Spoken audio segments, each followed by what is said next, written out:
Please give a warm welcome to Eric Davis.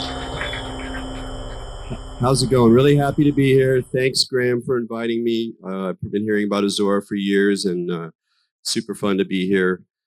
Settle right in. And the title of my talk is Reality Liquefied. And what I'm going to do is sort of sketch out a somewhat dystopian scenario looking at our contemporary moment, and then talk about some ways that psychedelics, magical thinking, and meditation sort of engage our current condition. So this is a very strange time for someone of my generation. I was born in the summer of love, 1967, in California. And I grew up in California in kind of the residue of the counterculture. So I was interested from when I was a teenager in the late 70s, 1980s in psychedelics, esotericism, magic, shamanism to a degree, although I've learned more about that later.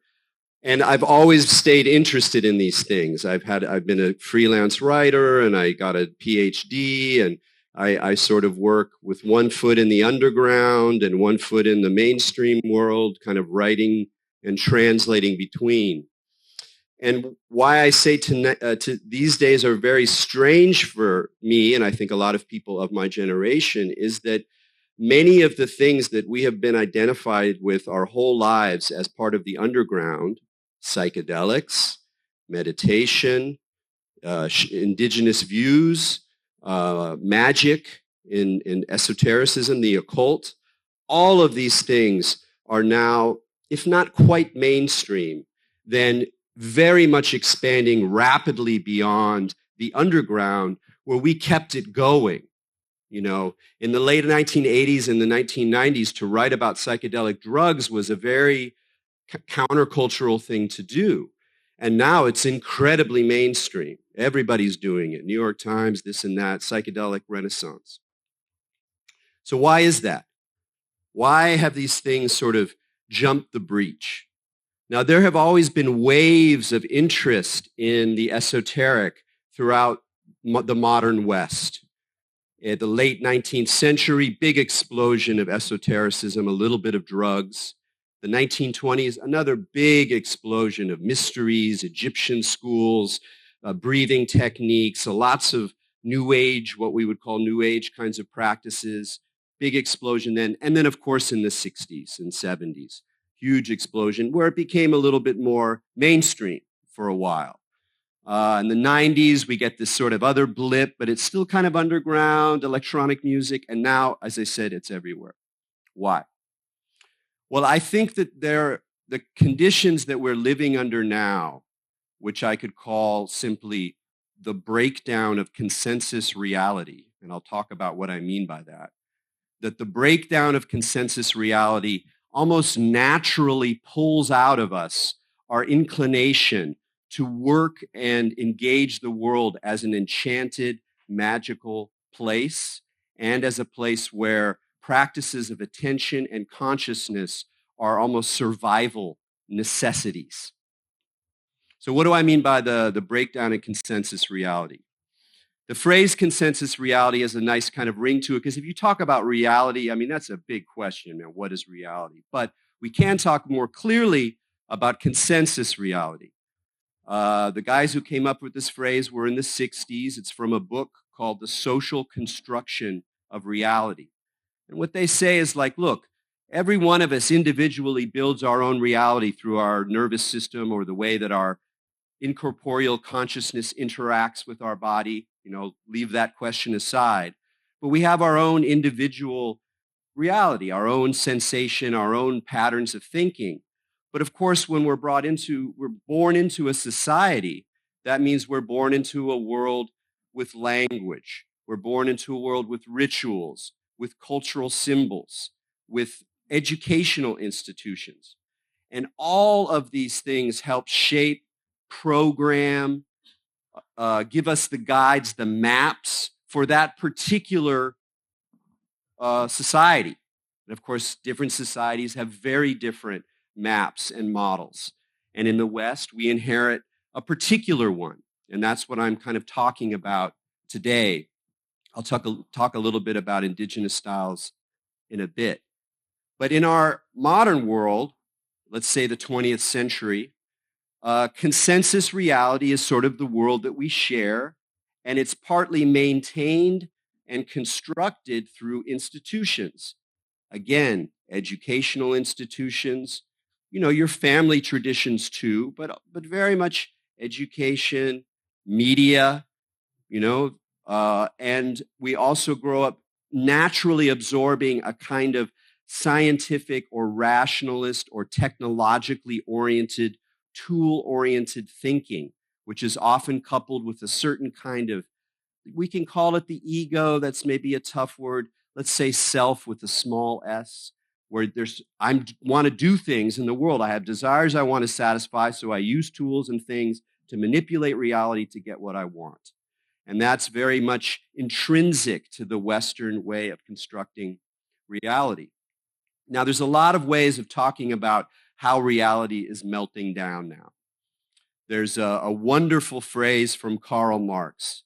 He says he's anticipating the future of kind of excessive capitalism, when the crazy capitalism that he already saw in the 19th century was going to take off even farther and reach its tentacles into every element of existence. He said, all that is solid melts into air. And what he meant is that the conditions of living in capitalism, of living in a world of exchange value, tends to kind of dematerialize the things in our world. And I think we can all kind of get a kind of a gut sense of what that's like, because more and more of our time is spent in this digital space. And now, of course, the digital space is with us everywhere we go. I've got one of those surveillance, mobile phones too. And so we're much more used to kind of breaking down the difference between this world and the other world. But I think one of the easiest ways to understand this kind of liquefaction of consensus reality is through media. The 20th century was the era of mass media. In the early 1910s, 1920s in particular, people started to figure out like, hey, we can use this mass media stuff to control people's minds, or if you, in a slightly nicer way, shape their desires, or learn how to market things to them that they might like or they might enjoy. So we start to see the era of major propaganda. So propaganda, whether we think about it in terms of a state, like nationalist propaganda, where they're putting out a certain story about the state and the leader, and leading to fascism in the 30s, very much comes out of that kind of mass media mind. Adolf Hitler was a master of radio. He was a master of voice projected through loudspeakers and through the radio. So one of the ways of understanding how could Germany have gone so insane in the 1930s has to do with the power of that particular medium. So to understand consensus reality in the 20th century, you have to think about the media. What do they have? They got radio, and you got television, and you got the telephone system, phonograph records, tape machines, et cetera, et cetera. Now, for many decades, mass media really held sway. I remember in the early 1990s, I was writing a lot about technology, and it was just the era when like cable systems were really opening up, and we could kind of get a glimmer of what it meant to have a future where there were hundreds, if not thousands, of channels. This was before the internet, before YouTube, all of that stuff. And I wrote a piece about it, and I was like, what you have there is a meltdown of the mass media. And we can complain a lot about mass media in the 20th century, about programming, propaganda, consumerism, how much we were programmed as consumers by seeing images of things we wanted, of a perfect life that was going to solve our little problems. But the mass media did do a reasonably good job of maintaining something like consensus reality. When I was first growing up, there were only a few news networks that everybody watched. So even if you were a radical and you thought these guys were insane and it was a war machine and they were lying to us, you still had a reference point that shared and resonated with much larger groups of people. The metaphor of resonation is really key here. We all, I think, have a sense of resonance. Maybe we mean when we meet somebody else that we really like, there's something special, we feel like it resonates. Or somebody says something and it rings a bell in our head and we're like, yeah, that's it. That's that sense of resonance, just like the way with bells or musical instruments, you can resonate a room. You can send out a kind of energy wave that resonates, that bounces, that increases energy with somebody else. And in a way, mass media was a way of resonating huge populations to the same kinds of stories and the same kinds of images. So what we're having now with the internet, with everybody's a publisher, with everybody has a YouTube channel, everybody can put stuff out there, is that we have this breakdown of the mass media. And I think every country experiences it differently. So I'm very much speaking from an American point of view, but it's very, very visible there because of the way in which different news sources tell different stories. They have different talking points. They're practicing propaganda in different ways. And I'm at the point, even though I'm kind of a progressive liberal with some radical anarchist, I'm kind of a mess politically. But in general, I've sort of aligned myself with the liberal progressive left. But now even the liberal media is just as toxic as the conservative media. It's just as much running on these kinds of, like, the sort of dwindling attempt to maintain mass media control. And at the same time, you have this explosion of alternative worldviews, of conspiracy theories, left and right, all sorts of science and quasi-science and pseudoscience and outright lying. And everybody's got a channel, and we're all sitting there trying to kind of tune in, trying to figure out how to deal with the situation. So I'm going to show a video in a second, and I just want to mention 3 elements. There's so many things to talk about with how fast reality or consensus reality or technology, science is changing, and how incredibly confusing and turbulent and self-undermining this process is, even as it's also full of potential and possibility. And whether you like it or not, it's where we are. But I want to mention 3 things that I think are really germane to this creepy video we're about to watch. So warning, I'm going to send it here, spell right now. What you are about to see will not influence your experiences on the dance floor or at all the marvelous, magical places, because there's so much marvelous energy around here. They're going to be like, don't sweat it, man. But the 3 elements that are represented in this video are surveillance. And by surveillance, I don't just mean state surveillance, where they're logging all your phone records and keeping a list of all your contacts, on a shelf somewhere, so if they need it, they can pull it out.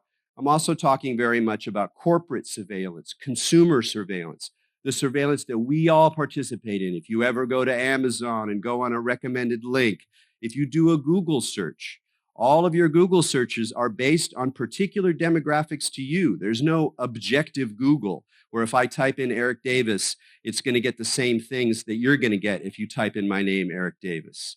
So the consumer capitalism has learned how to focus individually and to track your behavior as a consumer and make anticipations about how you're going to behave in the future.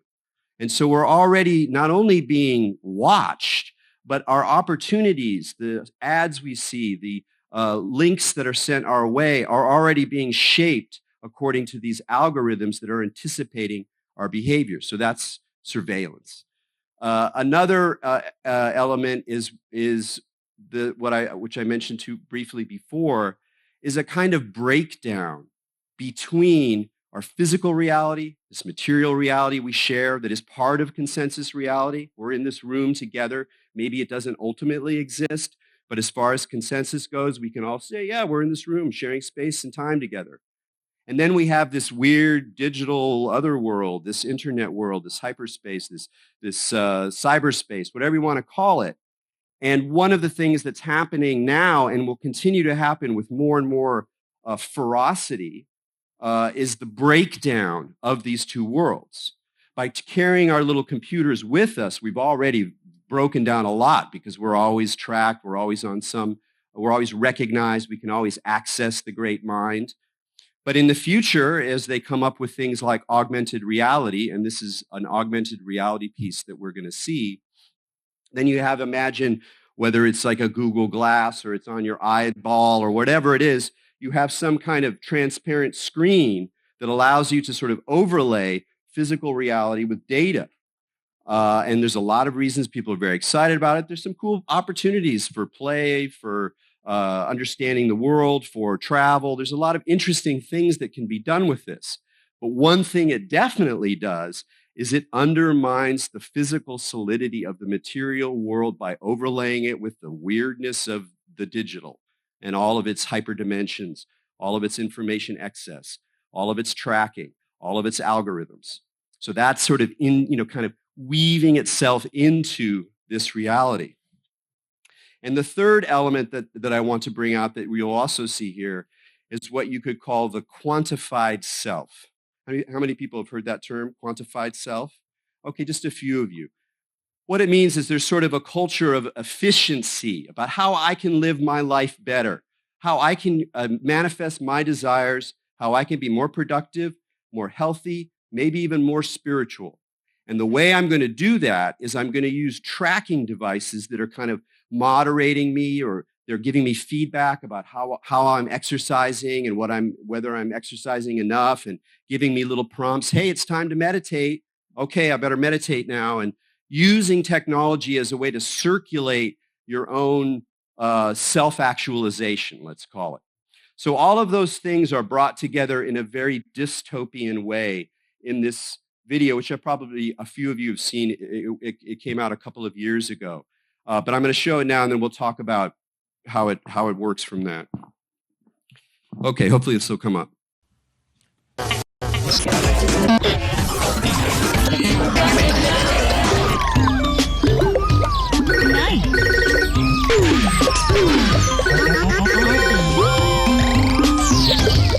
Fantastic.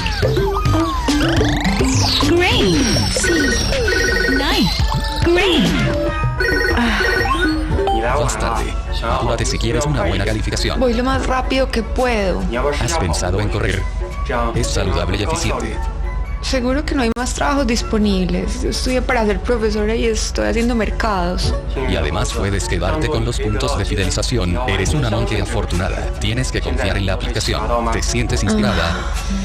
Gracias. Chao.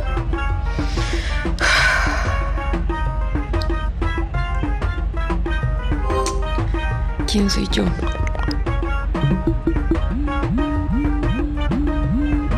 No, eso no es lo que quiero decir. ¿Para dónde voy? No. Puedo volver a empezar.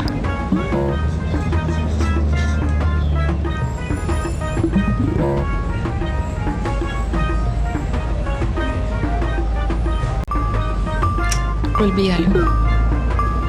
Estoy presente ahora. Me amo. Estoy libre de mi ira. Estoy libre de mi tristeza. El amor es mi triunfo.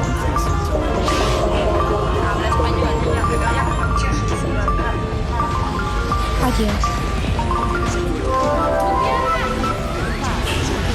Olá, eu sou Maria.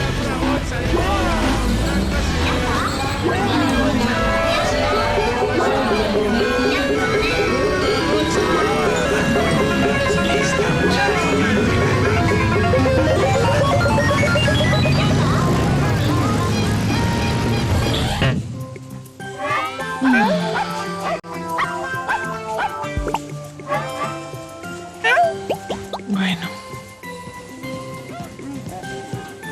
Hola otra vez.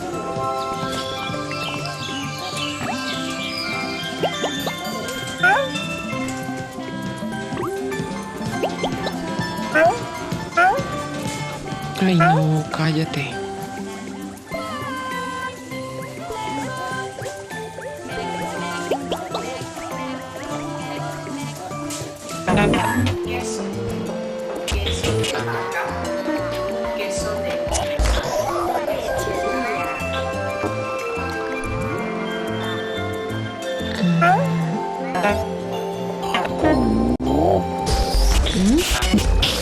¿Qué está pasando?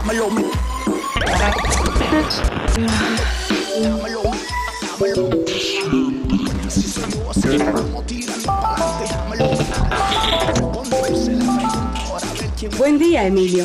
¿Qué puedo hacer por usted? ¿Qué está pasando? Mis puntos están bien. No se preocupe, sus puntos están seguros conmigo. ¿Le puedo ayudar en algo más, Emilio? Yo no soy Emilio, yo soy Juliana Restrepo. Por favor, espero. Hola, Juliana Restrepo. Me alegra verte. ¿Qué puedo hacer por ti? Mis puntos están bien. ¿Qué está pasando? Tranquila, todo está bien. Parece que alguien está intentando vulnerar su cuenta. Por favor, espere mientras reinicio su dispositivo.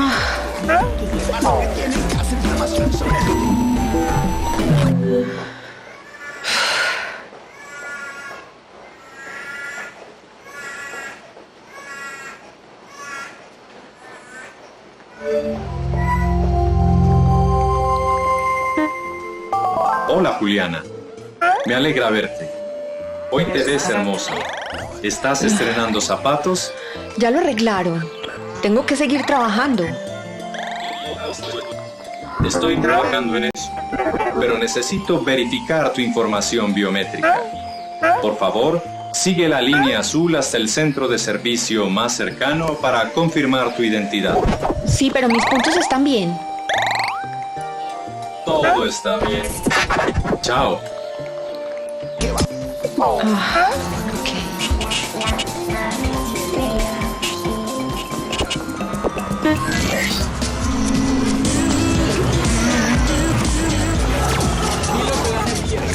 ¿Qué? ¿Qué es esto? ¿Qué? ¿Qué está pasando? No, mis puntos.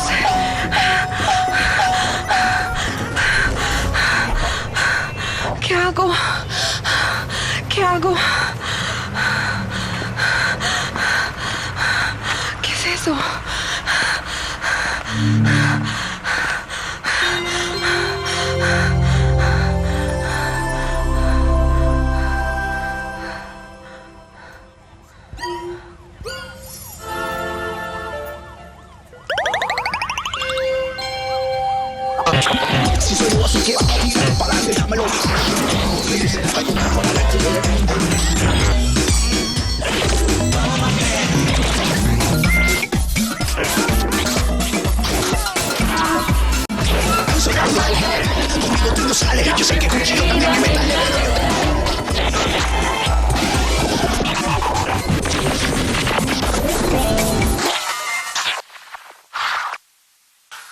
So this is obviously a very dystopian scenario. And I've talked already a little bit about the elements that are in it, and I want to use it as an example of another way of approaching this condition. Do I think something like this is necessarily going to happen? No. Do I think it's likely? Yes, to some degree, particularly for people who don't have the means to avoid these kinds of mechanisms of control. Now, but there's something very odd about this particular scenario, this particular video, which is that if you are a psychonaut and if you are a magic user, you recognize this language. There's something strangely familiar about this very degraded world. You have multiple layers of information. There are various portals that open up. There's strange kind of animated creatures that come at you. You're navigating through a material space that's also layered with multidimensional spaces. And there's still the trace or the presence of what we could call religion or spirituality. And that's the part you see at the end where she kind of goes into the church, and it's sort of part of the same language. And so the reason I'm making these connections is not to say that this is a wonderful psychedelic magical world that awaits us, although there are certainly many people who are going to sell these technologies who are going to say precisely that. But more so to say that I think that the reason, or one of the reasons we're seeing this return of enchantment, of interest in magic, of interest in psychedelics, of interest in indigenous worldviews, is that strangely enough, as consensus reality melts down and the evil forces or the dark manipulative forces become even bolder and even stronger and even more intimately involved with your subjectivity, there's an almost natural response. Julian yesterday talked about it. We have an instinct to navigate altered states. We have an instinct to enchant, to connect with the world in a different way than our normal, everyday, modern, secular, scientific self.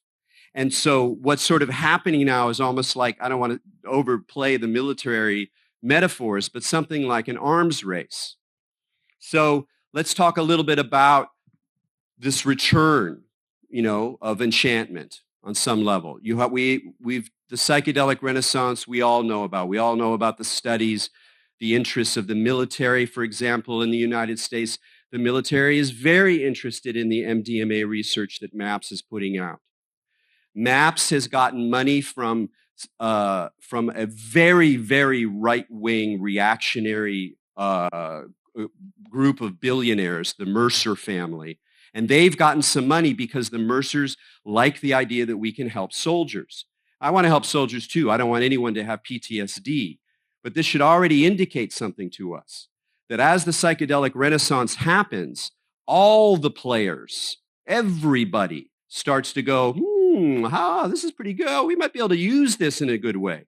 Entertainment, propaganda, the military, state control, nefarious religious organizations. Everybody's going, hey, things are getting wiggy out there. We can play our hand strong.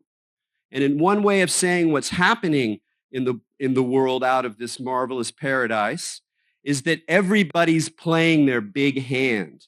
Everybody sees that reality is so tentative, so full of possibility, that now is the time to really go for it, to really control.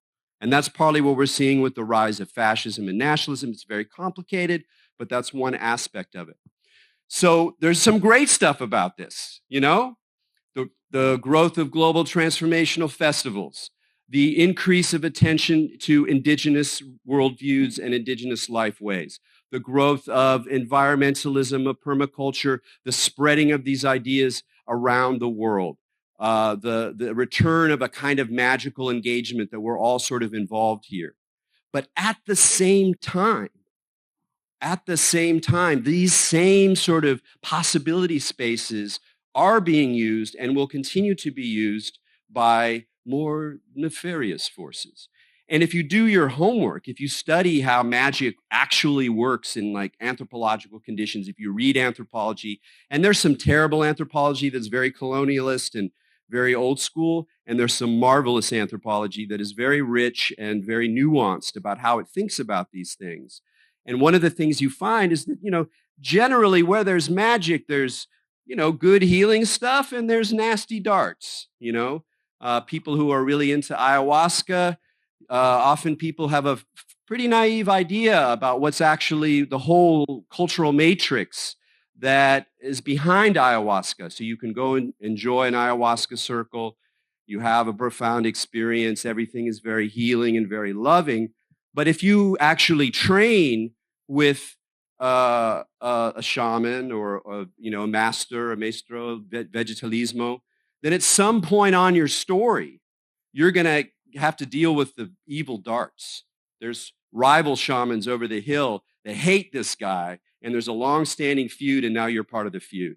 Okay, what are you going to do with that? And we already kind of know this from navigating ayahuasca space. There's definitely places you're like, whoa, I don't know about this one. And as Julian also pointed out yesterday, anytime you encounter the more disturbing figures, you always sort of greet, acknowledge, and perhaps try to get their name or who they are. This is, ye olde magic tricks. But sometimes you got to bail.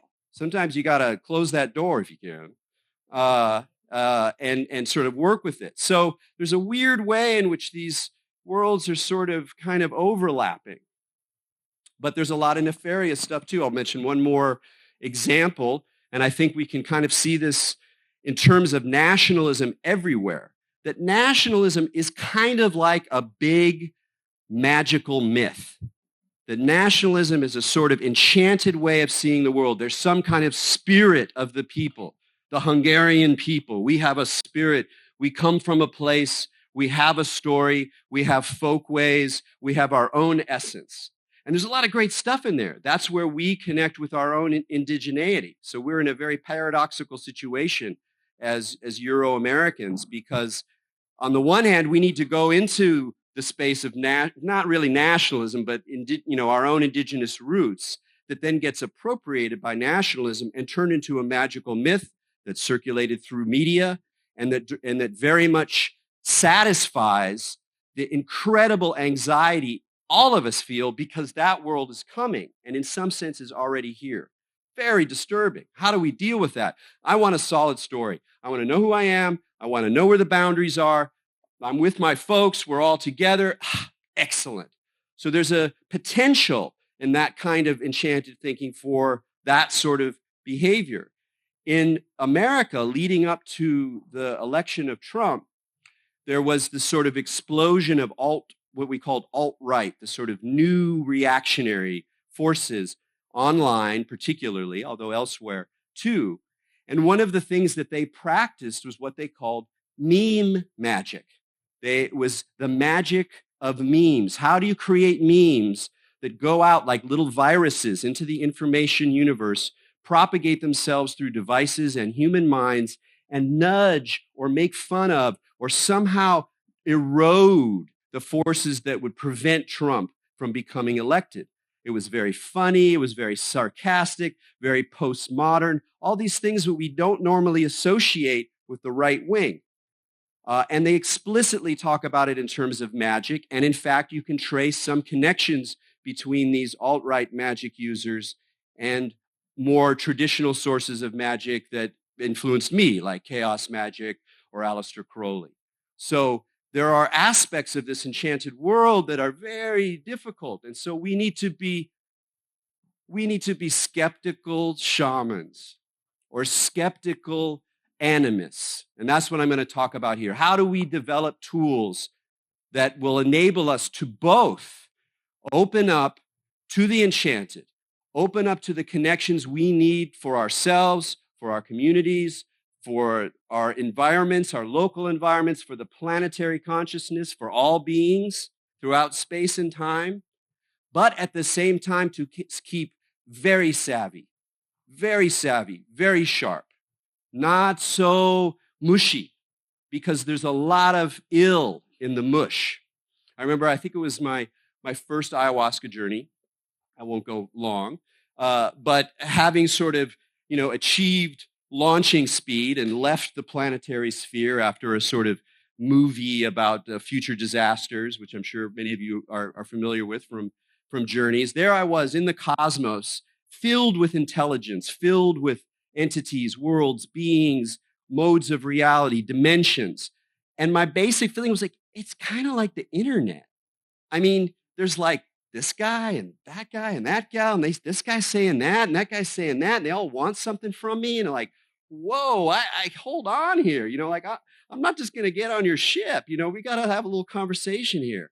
And I think in some ways, one of the reasons that psychedelics resonates for us now is because it gets us familiar with how to navigate through very tricksy domains where there are places we don't really want to go or would prefer not to go. And if we do have to go there, we have tools.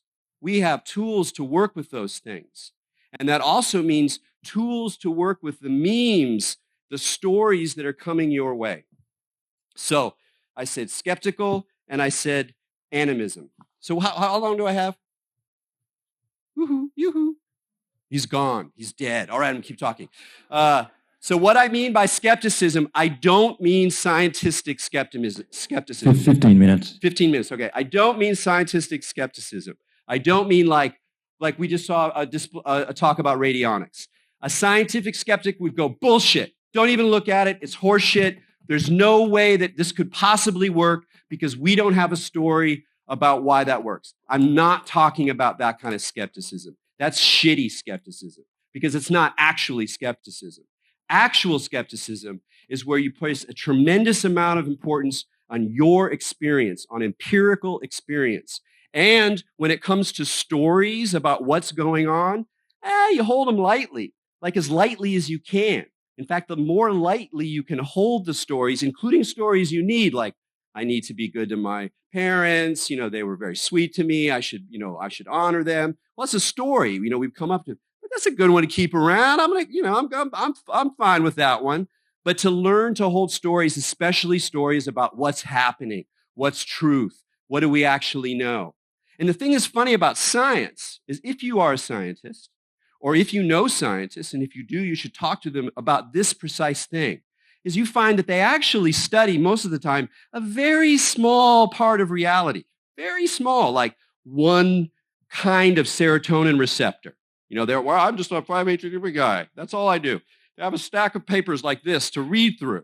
And if you ask them, what do we know about the thing you actually study? It's like, whoa, it's really confusing. There's a lot of different stories. We don't really know that much.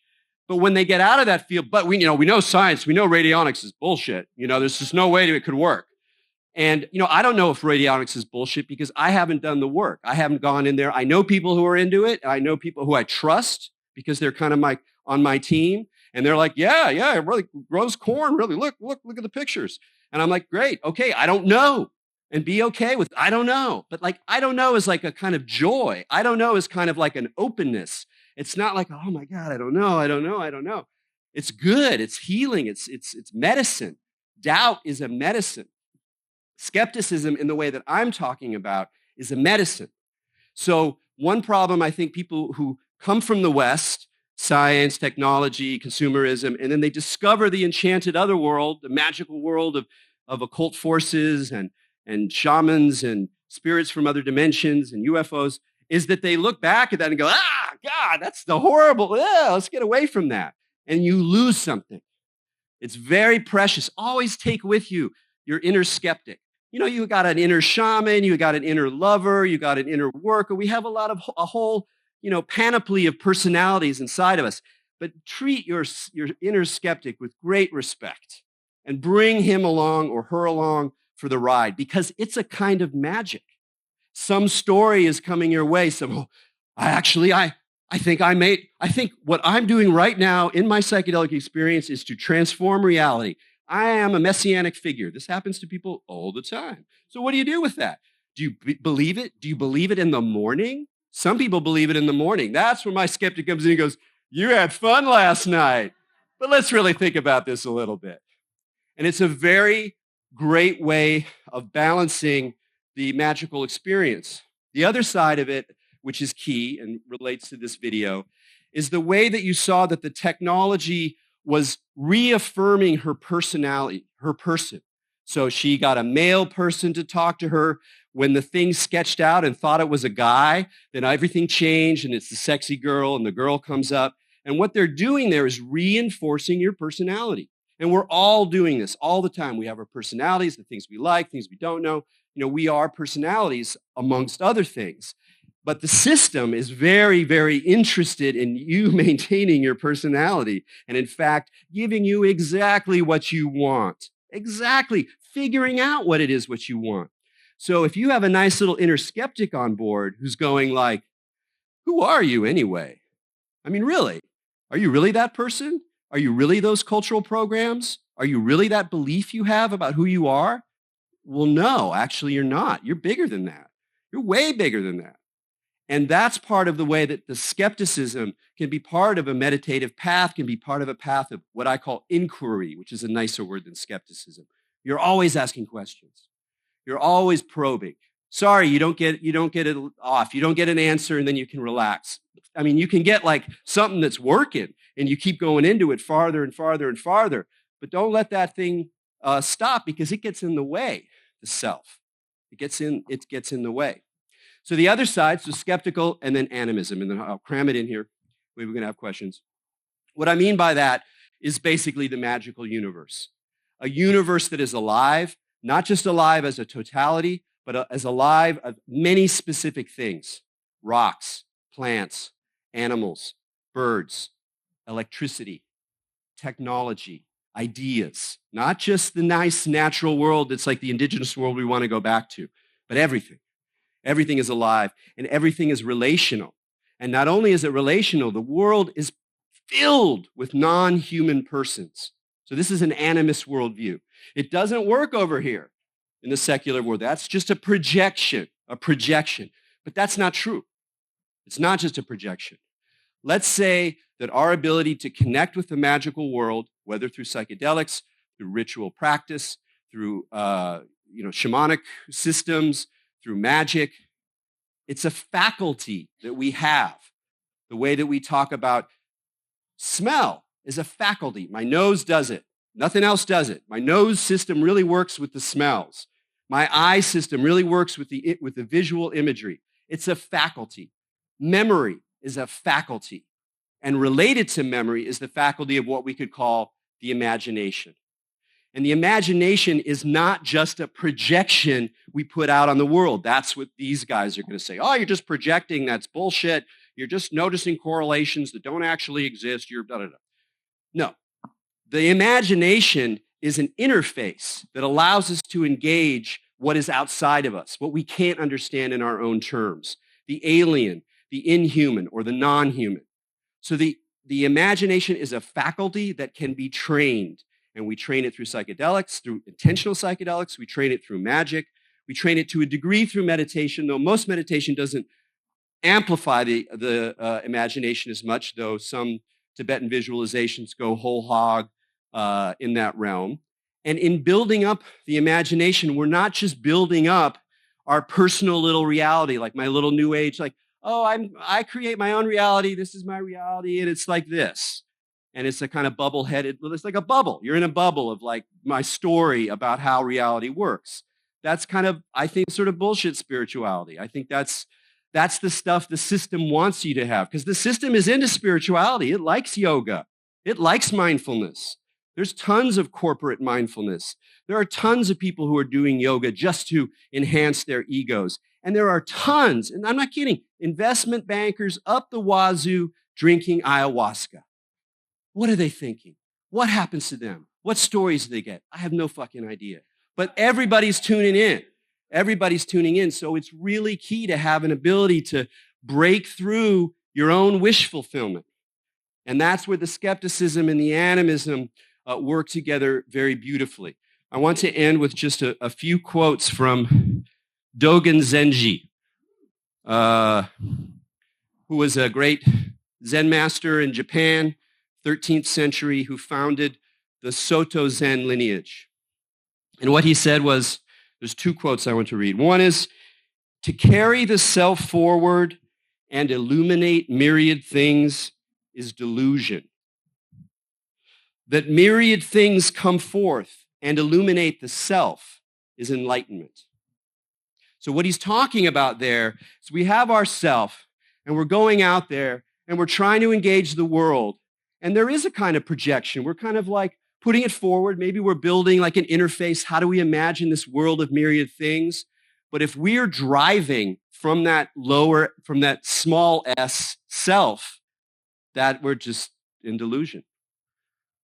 But to get the self out of the way, to allow it to break down, to be okay with not knowing who you are, what's going on, what's around you, who's alive, who's intelligent, to let that happen and then allow reality as it is to come in with, paying attention, is what he's talking about is awakening. And there's another quote that's very similar, but it gives you a different angle that I want to leave you with. To study the Buddha way is to study the self. To study the self is to forget the self. To forget the self is to be actualized by myriad things, which means everything. Beautiful little story there. And because for me, that is both skepticism and animism, and I'm talking about it. To study the way, we have to start with who we are. Who are we? Where do we come from? Why am I programmed this way? Why do I like these people? Why am I thinking this way? Is this really true? And we can spend our whole lives deconstructing the self, psychologizing the self, processing the self. And at some point you just say, forget it. Stop. Stop already. And then what happens? Then you're open to myriad things, which means if you're tuning in, if your imagination is keyed, it means the spirit of the wood, of the flower, of the drum machine, of the other people, of the other beings, of all beings throughout space and time. So I'll leave you with that. Thank you very much. Good afternoon, Graham. First, I'm over here. First, I just want to say thank you for a very excellent presentation. Truly left me feeling very fulfilled. One of the things you made a reference to in the beginning of your presentation was mass media and how you feel strange in this emerging generation of psychedelic counterculture.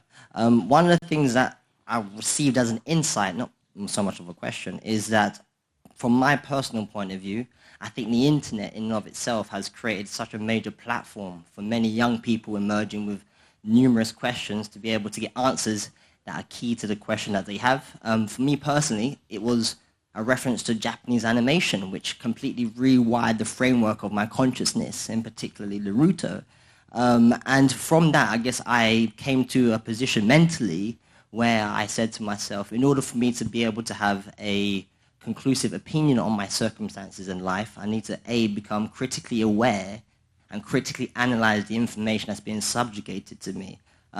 So that's what I felt when you started to make a point about mass media, and I was very appreciative of how you dissected that point. So thank you very much, my friend. Yes, that's great. And I'm really happy you said that, because I did sort of downplay the positive side and the ways in which media, whether we think of it as mass or not, I mean, it's hard to tell with so much stuff these days, the way that media does create environments that can illuminate and initiate. And they're everywhere. And that part of what we do is to navigate and find those things that are going to establish that.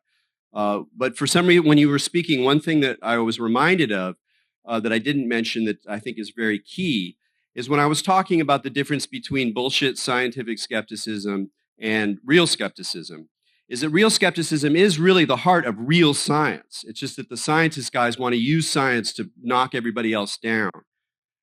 So real science involves your own experience. It involves critical thinking, reflecting on your own experience. What are your models of reality? How does it work if I apply that in the future?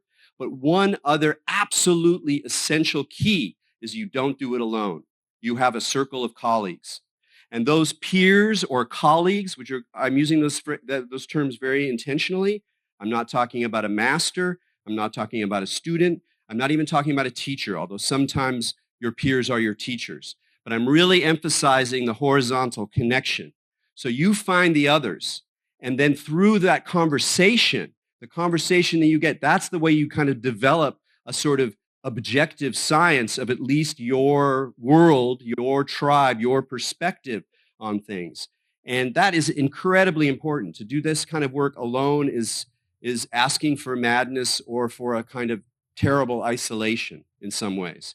And so just when you were talking about that, I was thinking about fandom and the way when if you get into anime, it's not just about the product, you're getting into a fan world and there's discussions, and that's part of what initiates things. So it's very important to be aware of your circle and to be intentional. Try to find people who are smarter than you or who know more about things that you don't know about.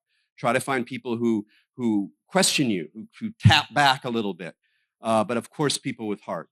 So thank you so much. Hi, Amanda Eloesh, Oakland, California, neighbor. Hi. Hi. Hi, Amanda. Hi.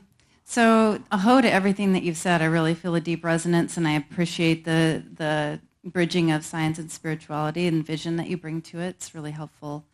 And I had a vision from ayahuasca a long time ago that showed that the technology that's being used right now, it's basically algorithms of human behavior, of meta watching it. And it was showing me that it had been stolen, and then there are all kinds of mythologies that show who did it, but and it's been used to create control over human consciousness. And And so that can bring a lot of fear, and it's also showed that things are going to get to this critical mass, which I think we're all feeling we're in. But it also showed me that the basic algorithmic formula that is the thing that creates and gives all life and is making this universe happen, even though it's being used in ways that are oppressive and painful for many, that the center of it or the origins of it is actually love and life, and that no matter what we do, not that we're not responsible and not that we're not going to create either a good, a helpful, or a painful, suffering reality for ourselves and those around us, but ultimately, like, it hits a critical mass and returns to the state in which it began. And I'm just curious about, I feel like, you know, being curious, I call it my skepticism curiosity. Yes. Yeah. Being curious about what that higher, you know, like Barbara Marx Hubbard, like the, conscious evolution, like being curious about what is that bigger thing that's greater than us that has written the formula that brings us into harmony. And just wanted to, I've never heard anybody else talk about it. You know, it's like this vision, and then you're sharing it, so it feels really exciting to have it coming through. But I'm curious about that. Sure. Your response to that. Yeah, just a couple of things. I mean, one, just the word curiosity is great. It's just as good as, probably better than skepticism or inquiry. It's a great way because it has such a playful, childlike quality as well as being endless, and that's an important part of it. It's actually interesting to talk to people about the way they get, how technology functions in their ayahuasca visions in particular, because you get quite a range. The whole like total neo-Luddite, it's just a fucking monster, to no, it's manifesting a collective consciousness, and we just got to get through this little period, to something like you're talking about, which sounds more right to me, which is that if you boil it down, the sort of logic that's going on there is part of what, if you want to call it nature, I'm not a fan of the word, but is part of a larger framework than a merely human one. But what I pulled out of it, what I wanted to say in reference to what you were talking about, which is one of the intuitions I have about what our job is now as skeptical shamans or skeptical animists, as people working this sort of both ways, is it's not about confirming, reiterating, falling in love yet again, telling another story about the human. Like, we are humans, we got to deal with that realm. There's ways to do it artfully and gracefully, but I don't think the leading edge of the wave is about restoring the human as the sort of center of reality. I think that's actually part of what happens with fascism, is there's a sort of like, yes, me and my values and my people, we are determining things. Like, whereas a lot of the rest of us are like, I don't even know where am I? I don't even know if I'm human. You know, I certainly don't think consciousness is human. And what came from me when you were talking about that, about the algorithmic world, is that there, in my experience, there is on a visionary level, a connection between the algorithmic world, the fact that these machines, when you boil them down to the base level, are just little bits of electrons going through little gates. And they call it machine language. And we have to build up all these layers of language to even be able to talk to those little electrons going through gates. And then we get up to higher levels where we have an interface like the web browser where we're doing all that stuff. But it's like way far away from what the real thing is going on. I mean, the whole thing is real, but the action is in some completely alien realm that even hardcore, computer programmers can't deal with. I think something similar in nature, where we can go out as enchanted animists and go, I want to have my spirit animal. I got an eagle, and I'm into the lions are cool and dolphins are cool. That's great. But those archetypes, those animals are very available to us as human beings. I think part of what our job as psychonauts now is to actually go into the alien, like, ooh, that's weird. Insects are weird. Okay, I can hang with the insects. All right. The worms are kind of spooky. All right. No, they're cool. They help things, but they're kind of gross because they're going to eat me, and that kind of thing. And the same thing with technology is, don't get caught up on the interface screen. It's like the babe, or with the dream, the wish fulfilled. It's like, what's the mechanism behind that? How did that reach me? What goes on in that algorithmic world? What goes on in the power grid? What goes on in an internet that no longer has net neutrality, when the archons are able to kind of manipulate even greater what you're able to see. So I think we're really called to respect, love, and take solace in the human and in the resonances with the world that come easy to us, with mountains and lions and eagles and all this stuff. Yeah, take that in, because you're going to need that stuff as you go into a weirder, spookier, less human world with heart. So that's what came from me.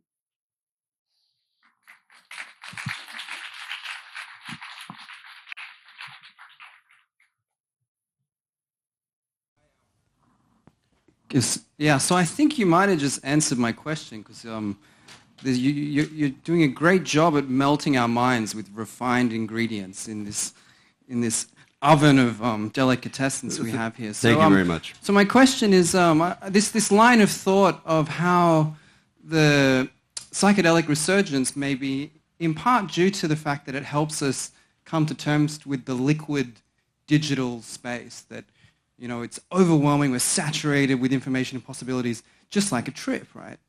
And I'm wondering about the possible inversion, if you've put any thought into this, that in fact, maybe the technology is getting us ready for something that we're generating from it, type thing, and if there are other possibilities to explore rather than just seeing it as an extension and possible mutation of a digital kind of existence. I don't know if could you give me an example? I'm not quite sure I follow what another model would be. So for example, media for say the last 2,000 years, imagery, imagination, symbols, writing, instruments, all this type of stuff. This has a certain type of currency with psychedelic consciousness. But psychedelic consciousness is beyond that, right? We're facing the ultimate other and mystery. And it seems to me that we kind of draw upon these tools to make sense of it. But so my question is basically, you're saying how like the resurgence maybe because that it helps us deal with the digital world. But I'm wondering if that could be looking down the wrong alleyway a little bit. Yeah, no, I see what I was trying to say is not that we should take them in order to deal with the digital world. What I was trying to say is that even among people who are not turned on, who aren't aware of psychedelics or magical thinking, the attraction of these things, or even the reason why it's sort of happening in society, is because there's an almost intuitive sense that in some ways this is going to help us. Am I saying that psychedelics is only kind of giving us a model for the digital? By no means. I don't think that. It gets complicated, because what's actually happening in the digital is, again, you're getting down to electrons. So electrons are like messing with, quantum waves. And so when we enter, if we are actually able to enter quantum reality or some level of space-time that's no longer, some kind of super trippy state, it's hard to say where that and a mainframe divide. I don't really know what that means at that point. I think what I'm hearing you say is that there are higher or other realms that we're implicated in this kind of story beyond the one in our sort of more immediate reality. Yes, I agree. I think that our relationship to those very high places is very singular. This is my belief. Other people don't believe this. A lot of people say, oh, I've achieved this state. I know how the deep matrix works. Come with me. I'll show you how it works.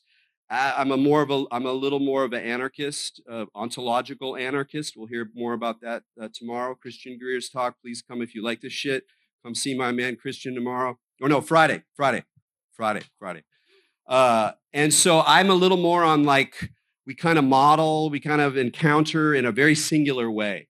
So I tend not to talk about that stuff very much. What I'm more interested in are what are tools that we can talk about and share in a shared world that we're still in: communication, symbol, technology, festival, culture, and that can allow people to find their own singularity. Because I'm kind of into the not the singularity like we're all going to become, absorbed by a big robot, but the singularity like we're each an individual, but the individual is kind of a shitty word. It's like one thing. It's not really true, but singularity is a good word. We are all singularities. There's only one of us. And when we die alone, but that's not all that happens. And so I think that it's very, in my view, it's very helpful to leave a lot of space around the really high stuff. Maybe be careful how you talk about it, how you think about it. Let it just be, let it inform what you are. And if you're called to speak of it and to lay it out as a story or even draw people in, that's what your calling is, and so that's fine. But my way is a little bit more grounded at this point.